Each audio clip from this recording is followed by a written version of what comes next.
இந்த எஃப்சிஎன்ஆர் அக்கௌண்ட் ஏன் எதுக்கு வந்து யாருக்கு வந்து யூஸ்ஃபுல் அப்படின்னு சொல்லி கேட்டீங்க அப்படின்னா, இப்ப ஒரு சிலருடைய பசங்க வந்து யூஎஸ்லயோ கனடாலயோ படிக்க போயிருப்பாங்க. அவங்களுக்கு வந்து ஃபீஸ் வந்து எதுல பே பண்ண வேண்டியிருக்கும் அப்படின்னா டாலர்ல பே பண்ண வேண்டியிருக்கும்.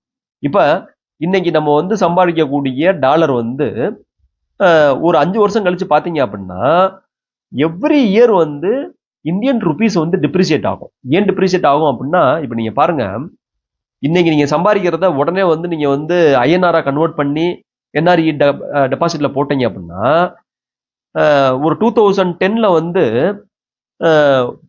நீங்க வந்து ஐஎன்ஆருக்கு வந்து பாத்தீங்க அப்படின்னா ஒரு ஐஎன்ஆர் வந்து 44 ருபீஸ் அந்த ரேட்ல இருந்துச்சு. ஆனா இன்னைக்கு டேட்டுக்கு ஒரு ஐஎன்ஆருக்கு 95.7.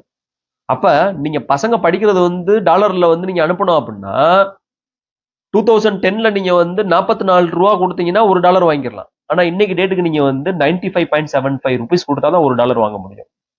அப்ப இதுல என்ன வந்து தெரியுது அப்படின்னா ருபி வந்து வீக் ஆகிக்கிட்டே இருக்குது அகைன்ஸ்ட் டாலர் அப்படின்னு சொல்லி தெரியுது. அப்ப இதுக்கு என்ன பண்ணுவாங்க அப்படின்னா மோஸ்ட்லி வந்து வெளிநாட்டுல படிக்க வைக்கணும், ஒரு 10 வருஷம் கழிச்சு நான் வந்து 5 வருஷம் கழிச்சு என்னுடைய பசங்களை வந்து வெளிநாட்டுல படிக்க வைக்கணும்னு நினைக்கிறவங்க டாலராவே வந்து டிப்ரிசியேட் ஆகாம வைக்கணும் அப்படின்றதுக்காக இந்த எஃப்சிஎன்ஆர் அக்கௌண்ட்டை யூஸ் பண்ணுவாங்க. அதை வந்து டாலராவே வந்து மெயின்டைன் பண்ணுவாங்க.